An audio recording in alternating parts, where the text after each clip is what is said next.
Supreme court में आज अतीक अशरफ हत्या मामले में सुनवाई। माफिया से हत्या मामले की जांच को लेकर दायर याचिका पर होगी सुनवाई। याचिका में सुप्रीम कोर्ट के रिटायर्ड जज की निगरानी में जांच की मांग। माफिया अतीक के दफ्तर में मिले खून के धब्बों पर बड़ा खुलासा। खून के धब्बे शाहरुख नाम के शख्स के होने का दावा। दफ्तर में चोरी करने पहुंचा था शाहरुख, सूत्रों के हवाले से खबर। लेडी डॉन शाइसा परवीन को लेकर बड़ा खुलासा। करोड़ों की बेनामी संपत्ति की खुली पोल। 25 से ज्यादा हवाला कारोबारी एसटीएफ की रडार पर सूत्रों से मिली जानकारी। अतीक के वकील सौलत हनीफ को भेजा गया जेल। हत्याकांड से पहले असद को उमेश का फोटो भेजने का आरोप। देश में रेडियो कनेक्टिविटी को बढ़ावा देने पर जोर। पीएम मोदी आज 91 FM ट्रांसमीटर्स का उद्घाटन करेंगे। सुबह 10:30 बजे वीडियो कॉन्फ्रेंसिंग के जरिए उद्घाटन होगा। दिल्ली में आज रक्षा मंत्री राजनाथ सिंह की अध्यक्षता में शंघाई सहयोग संगठन के रक्षा मंत्रियों की बैठक। रूस, उज्बेकिस्तान, किर्गिस्तान के रक्षा मंत्री होंगे शामिल। सुरक्षा हालात, आतंकवाद पर हो सकती है चर्चा। कर्नाटक चुनाव में पीएम मोदी की ताबड़तोड़ करेंगे रैलियां। 6 दिन में 22 जनसभा और कई रोड शो करेंगे पीएम मोदी। कर्नाटक के 2 दिवसीय दौरे पर आज से गृह मंत्री अमित शाह। कर्नाटक चुनाव में 2 दिन में 6 जनसभा और 2 रोड शो करेंगे अमित शाह। कर्नाटक दौरे पर आज बीजेपी अध्यक्ष जेपी नड्डा बीजेपी प्रत्याशियों के पक्ष में करेंगे चुनाव प्रचार। आज कर्नाटक में 3 जनसभा को करेंगे संबोधित जेपी नड्डा। यूपी निकाय चुनाव को लेकर सीएम योगी का तूफानी दौरा। सीतापुर, लखीमपुर खीरी, बलराम और गोरखपुर में करेंगे जनसभा। बीजेपी प्रत्याशियों के पक्ष में प्रचार करेंगे। बांग्लादेश सेना प्रमुख 3 दिवसीय भारत दौरे पर। Navy chief admiral R Hari Kumar से मुलाकात की। मथुरा के श्री कृष्ण जन्मभूमि और शाही ईदगाह विवाद मामले में आज सुनवाई। सिविल जज सीनियर डिवीजन कोर्ट में आज 4 दावों पर सुनवाई होगी। महाराष्ट्र के पालघर में यूपी के 3 साधुओं की हत्या की सीबीआई जांच मामले में सुनवाई। सुप्रीम कोर्ट दायर याचिका पर आज सुनवाई करेगा। सुप्रीम कोर्ट आज शिवसेना की संपत्ति, बैंक खाते आदि ट्रांसफर पर रोक वाली याचिका पर सुनवाई करेगा। मुंबई के वकील आशीष गिरी की ओर से दायर याचिका पर सुनवाई। सुप्रीम कोर्ट में आज पहलवानों की याचिका पर सुनवाई। याचिका में डब्ल्यूएफआई के अध्यक्ष बृजभूषण शरण के खिलाफ एफआईआर की मांग। टीएमसी नेता अभिषेक बनर्जी की याचिका पर आज सुप्रीम कोर्ट में सुनवाई। पिछली सुनवाई में अभिषेक बनर्जी के खिलाफ मुकदमा दर्ज करने के आदेश पर लगा था रोक। अभिषेक बनर्जी पर रिश्वत के बदले नौकरी घोटाले का आरोप। उधर बॉलीवुड अभिनेत्री जिया खान सुसाइड मामले में आज आएगा अंतिम फैसला। स्पेशल सीबीआई की कोर्ट करीब 10 साल बाद सुनाएगी फैसला। मुख्तार अंसारी के गैंगस्टर मामले की सुनवाई टली। अब 6 मई को एमपी एमएलए कोर्ट में होगी सुनवाई। मनीष सिसोदिया की न्यायिक हिरासत 12 मई तक। बड़ी शराब घोटाला मामले में राउ ज़ेवनी कोर्ट का फैसला। मनीष सिसोदिया की जमानत याचिका पर भी सुनवाई। सीबीआई ने किया जमानत का विरोध। दिल्ली हाईकोर्ट में 4 मई को होगी सुनवाई। खड़गे के विवादित बयान पर बीजेपी का हमला। कहा आलाकमान को खुश करने के लिए खड़गे ने दिया पीएम पर जहरीला बयान। कांग्रेस अध्यक्ष ने पीएम मोदी के खिलाफ आपत्तिजनक टिप्पणी की। जिस प्रकार से नरेंद्र भाई पर उन्होंने अभद्र टिप्पणी की है, ऐसी टिप्पणी हो, ये बात सुनिश्चित कर दी उन्होंने कि कांग्रेस की कर्नाटक चुनाव में हार पक्की है। अनुराग ठाकुर का मल्लिकार्जुन खड़गे पर पलटवार। कहा अभद्र भाषा का इस्तेमाल करती है कांग्रेस। अपमान करना कांग्रेस की आदत। तो कम से कम अभद्र भाषा का प्रयोग करना तो बंद करें। शायद कांग्रेस की हालत वो हो गई जो बिन पानी मछली की होती है। वो तड़प रहे हैं सत्ता के बिना। धर्मेंद्र प्रधान का खड़गे के बयान पर पलटवार। कहा राजनीतिक आकाओं को खुश करने के लिए ऐसे बयान दे रहे हैं खड़गे। खड़गे जी अपने राजनीतिक आकाओं को, राजनीतिक मास्टर्स को संतुष्ट करने के लिए अपशब्द का व्यवहार किया। खड़गे के बयान पर वित्त मंत्री निर्मला सीतारमण का पलटवार। कहा मल्लिकार्जुन खड़गे का ऐसा बयान कांग्रेस की मानसिकता को दर्शाता है। कर्नाटक सीएम बोम्मई का खड़गे पर निशाना। बोले जनता ऐसे बयान स्वीकार नहीं करेगी। कांग्रेस अभी भी सत्ता के नशे से बाहर नहीं निकली। केंद्रीय मंत्री मीनाक्षी लेखी का कांग्रेस पर हमला। पहली बार नहीं की गई ऐसी टिप्पणी। कांग्रेस में अभद्र भाषा की लगी रहती है होड़। केंद्रीय मंत्री प्रहलाद जोशी ने कांग्रेस अध्यक्ष से की माफी की मांग। बोले उन्हें लगता है प्रधानमंत्री पद गांधी परिवार का अधिकार है। शहजाद पूनावाला का कांग्रेस पर हमला। कहा कांग्रेस नफरत की दुकान है, चुनाव आते ही कांग्रेस गाली वाली राजनीति शुरू कर देती है। पीएम पर दिए विवादित बयान के बाद मल्लिकार्जुन खड़गे के सफाई। कहा व्यक्तिगत नहीं बल्कि विचारधारा पर की थी टिप्पणी। खड़गे के बयान पर बोली सुप्रिया श्रीनेत, उनका बयान आइडियोलॉजी को लेकर है, बीजेपी को अपनी विचारधारा बदलनी चाहिए। दिल्ली में दिमासा नेशनल लिबरेशन आर्मी और असम सरकार के बीच एमओयू पर हस्ताक्षर। गृह मंत्री शाह की मौजूदगी में समझौता। शाह बोले मुख्यधारा से जुड़ा जनजातीय समुदाय। दिमासा पीपल्स सुप्रीम काउंसिल और दिमासा नेशनल लिबरेशन आर्मी दोनों ने हिंसा खत्म करने और दिमासा के लोगों की हितों को सुनिश्चित करने के लिए एक द्विपक्षीय समझौता किया है। एलएसी विवाद के बीच भारत की चीन को दो टूक। एलएसी विवाद समझौतों से खत्म हो, समझौता तोड़ने से द्विपक्षीय संबंधों पर असर। राजनाथ सिंह ने कजाकिस्तान के रक्षा मंत्री कर्नल जनरल रुसलान से की मुलाकात। कल दिल्ली में एससीओ समिट की बैठक। पहलवानों के प्रदर्शन पर बोले अनुराग ठाकुर, मोदी सरकार हमेशा खिलाड़ियों के साथ खड़ी, हमारे लिए खेल प्राथमिकता है। सरकार बहुत स्पष्ट है जी। मोदी जी की सरकार ने सदा खिलाड़ियों के साथ खड़े रहे, खिलाड़ियों के लिए साथ खड़े थे, खिलाड़ियों के लिए सुविधाएं दी और खेलों को बढ़ावा देने का काम किया। हमारे लिए खेल प्राथमिकता है। WFI को चलाएगा 3 मेंबर का पैनल। पीटी उषा ने कहा सड़क पर धरना अनुशासनहीनता। उत्तराखंड की सीएम पुष्कर सिंह धामी से मिले एनएसए डोभाल। सीएम धामी के आवास पर हुई दोनों की मुलाकात। एनसीपी प्रमुख शरद पवार के बयान से चढ़ा सियासी पारा। बिना नाम लिए अजीत पवार पर साधा निशाना। कहा रोटी को पलटने का वक्त आ गया है, अब देरी से काम नहीं चलेगा। झारखंड कैबिनेट की बैठक में 26 प्रस्तावों को मिली मंजूरी। मुख्यमंत्री हेमंत सोरेन ने कहा राज्य के विकास के लिए प्रयास निरंतर जारी है।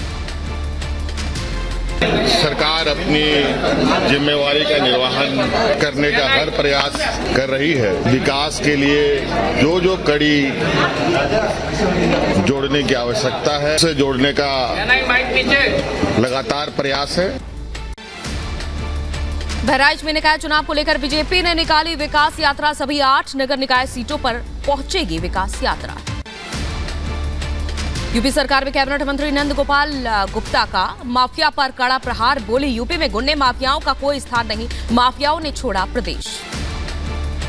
दिन से आदरणीय मुख्यमंत्री योगी आदित्यनाथ जी ने इस प्रदेश की बागडोर संभाली है। गुंडे अपराधी माफियाओं का कोई भी स्थान नहीं है उत्तर प्रदेश में। गुंडे अपराधी जो भी है उत्तर प्रदेश छोड़ करके कुछ तो दूर चले गए, कुछ बहुत दूर चले गए जहां से आना संभव। सीएम शिवराज का दिग्विजय सिंह के बयान पर पलटवार। कहा कोविड से ज्यादा नुकसान दिग्विजय सिंह और कमलनाथ से प्रदेश की जनता को पहुंचा है।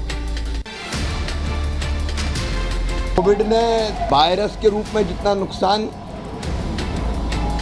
पहुंचाया था उससे कई गुना ज्यादा नुकसान मध्य प्रदेश को श्रीमान दिग्विजय सिंह ने और कमलनाथ जी ने पहुंचाया है। राजस्थान सीएम अशोक गहलोत से काफिला रोककर लोगों ने मुलाकात की। सरकारी योजनाओं को लेकर लोगों से उन्होंने बातचीत की।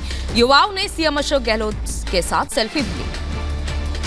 ऑपरेशन कावेरी के तहत सूडान से भारतीयों का 9वां जत्था रवाना। 326 भारतीयों को लेकर आईएनएस तरकश जिद्दा के लिए हुआ रवाना। विदेश मंत्रालय के प्रवक्ता अरिंदम बागची ने ट्वीट कर जानकारी दी। सूडान से 121 भारतीयों का 8वां जत्था भी रवाना। बेस से जहाज ने उड़ान भरी। सूडान से सुरक्षित मुंबई पहुंचे नागरिकों ने सरकार का आभार जताया। सूडान के हालात खराब, लगातार हो रही है फायरिंग।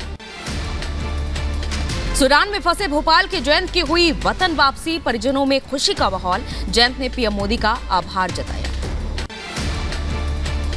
मैं शिवराज सिंह चौहान जी का भी धन्यवाद करना चाहता हूं और साथ में भारत सरकार का, जिन्होंने फॉरेन मिनिस्टर से बात करके जल्द से जल्द ये बात इंडियन एम्बेसी ऑफ सूडान में पहुंचाई और उन्हें जल्द से जल्द कार्रवाई करने को कहा। सूडान से जेद्दा पहुंचे भारतीयों से विदेश राज्य मंत्री वी मुरलीधरन ने मुलाकात की, लोगों से बातचीत कर तस्वीरें भी साझा की। सूडान में गृह युद्ध के बीच हालात खराब है, सूडान से जान बचाकर भाग रहे हैं लोग। सूडान में गृह युद्ध के बीच लगातार बिगड़ रहे हालात, लोगों को खाने पीने की दिक्कतों का सामना करना पड़ रहा है, लूटपाट के भी हालात हैं। राजस्थान के उदयपुर में पुलिस टीम पर हमला, 7 पुलिसकर्मी घायल, छापेमारी करने पहुंची थी पुलिस की टीम। बदमाशों ने पुलिस टीम पर चाकू और पत्थर से किया हमला, हमलावरों ने फायरिंग भी की। उदयपुर में पुलिस टीम पर हमले के बाद मौके से फरार हुए हमलावर बदमाश, पुलिस ने बदमाशों से 2 हथियार छीने। इन अपराधियों के द्वारा घात लगाकर चारों तरफ से इन पे हमला कर दिया जाता है। हमला में पथराव करते हैं, लाठियों से, चाकू से हमला करते हैं। यूपी के मुजफ्फरनगर में किसान ने दिव्यांग बच्चों के साथ डीएम कार्यालय पर धरना दिया, दबंगों ने कब्जा रखी 3 बीघा जमीन, अधिकारियों ने जल्द समाधान का आश्वासन दिया। बुलंदशहर में निकाय चुनाव से पहले पकड़ी गई अवैध आतिशबाजी की जखीरे, एसपी अनुकृति शर्मा के नेतृत्व में की गई कार्रवाई, निकाय चुनाव में खपाने की तैयारी की। बुलंदशहर में अज्ञात वाहन ने कार को टक्कर मारी, हादसे में 2 लोगों की मौत, एक की हालत गंभीर। यूपी के रायबरेली में तेज रफ्तार का कहर, ट्रक ने बाइक को टक्कर मारी, हादसे में बाइक सवार की मौत।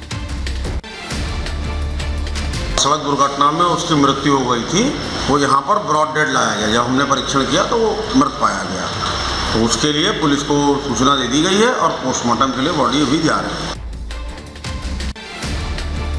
यूपी के चित्रकूट में सरकारी पेयजल योजना के पाइप चोरी करने वाले गिरोह के 2 चोर गिरफ्तार, भारी मात्रा में पाइप बरामद, कानपुर और दिल्ली बेचने जा रहे थे चोर। यूपी के मुजफ्फरनगर में विदेशी पिस्टल सप्लाई करने वाले 2 बदमाश गिरफ्तार, पुलिस ने बदमाशों से 8 पिस्टल, 3 रिवॉल्वर और 10 कारतूस बरामद किए। पूछताछ में चुनाव के दौरान हथियारों की मांग बढ़ाने की बात कबूली। यूपी के मुजफ्फरनगर में शराब तस्करों की पुलिस के साथ मुठभेड़, पुलिस ने 2 आरोपियों को किया गिरफ्तार, 23 पेटी अवैध अंग्रेजी शराब बरामद, निकाय चुनाव के मद्देनजर की जा रही थी तस्करी। यूपी के बांदा में हत्या का खुलासा, फेसबुक प्रेमी के साथ अय्याशी के लिए पत्नी ने पति को मार डाला, पुलिस ने पत्नी और उसके प्रेमी को गिरफ्तार कर भेजा जेल। राजस्थान के भीलवाड़ा में बेटे ने मां की गला रेत कर हत्या की, पुलिस मामले की जांच में जुटी। यूपी के सहारनपुर हाईवे पर दबंग युवकों की खुलेआम गुंडई, युवक के साथ की जमकर मारपीट, कार छीनकर फरार हुए आरोपी, सीसीटीवी में कैद पूरी वारदात। मध्य प्रदेश के दमोह में हुए अंधे हत्याकांड का पुलिस ने खुलासा किया, छोटे भाई ने ही दोस्तों के साथ मिलकर गोली मारकर हत्या की, बीमा की राशि और पैतृक जमीन हड़पना चाहता था।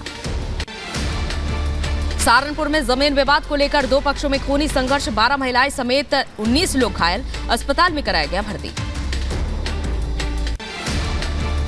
यूपी के एटा में अवैध असलहा फैक्ट्री का खुलासा, भारी मात्रा में अवैध हथियार बरामद, कब्रिस्तान में खाली पड़ी जगह पर चल रही थी अवैध असलहे की फैक्ट्री, एक बदमाश गिरफ्तार।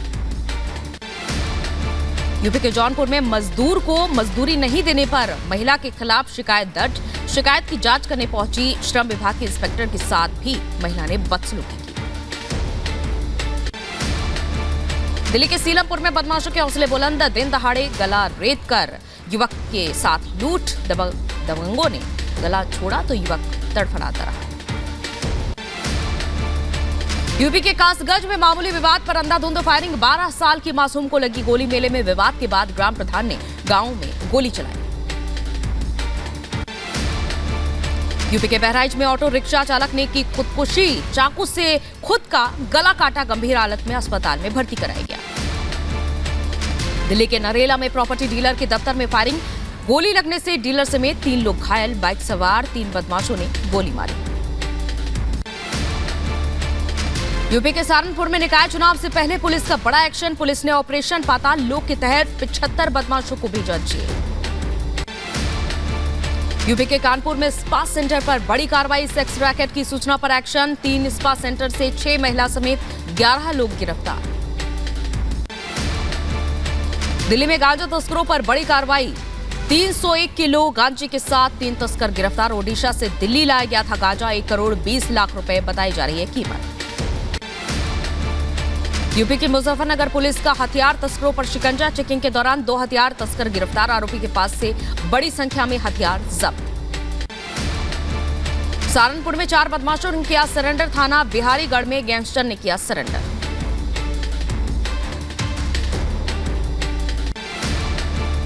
यूपी के बुलंदशहर में एएनएम का रिश्वत लेने का वीडियो वायरल। प्रसूता के परिजनों से पैसे की डिमांड करती दिख रही है एएनएम। सीएमओ ने जांच के आदेश दिए।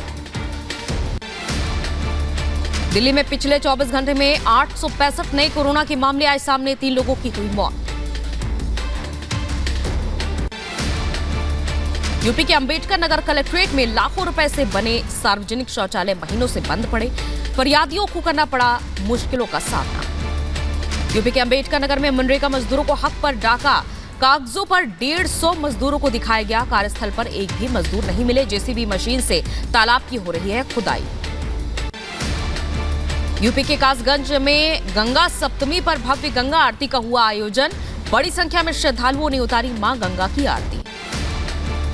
सूडान में फंसे लोगों को निकालना जारी। सऊदी नौसैनिक जहाज लोगों को लेकर जेद्दा पहुंचे। सूडान में संघर्ष के बीच इराक ने निकाले अपने नागरिक। बगदाद पहुंचे लोगों ने जाहिर की खुशी। यूक्रेन की सीमा ने रूसी टैंक पर किया हवाई हमला। जोरदार धमाके के बाद रूस के टैंक में लगी आग। जान बचाकर भागे रूस के सैनिक। यूक्रेन के बखमुत में रूस के सैनिकों पर हमले का वीडियो आया सामने। यूक्रेन की सेना ने रूस के टैंकों को निशाना बनाकर तबाह किया। रूस के सैनिकों ने भी यूक्रेन की सेना को मुंहतोड़ जवाब दिया। यूक्रेनी सैनिकों पर दागे गोले। भारी गोलीबारी के चलते यूक्रेन की सेना के ठिकानों को भारी नुकसान। यूक्रेन की टोर M1 एयर डिफेंस सिस्टम को किया गया ध्वस्त। रूस की सेना के हवाई हमले में तेज धमाके के साथ खत्म किया यूक्रेन का हथियार। रूसी सैनिकों ने खेरसोन इलाके में ड्रोन से यूक्रेन के हथियारों को किया तबाह। हथियारों का जोरदार धमाके के साथ तबाह करने का वीडियो भी सामने आया। यूक्रेन की S-300 मिसाइल सिस्टम को हवाई हमले के लिए तबाह किया। रूस की तरफ से यूक्रेन की सेना पर लगातार हमले जारी।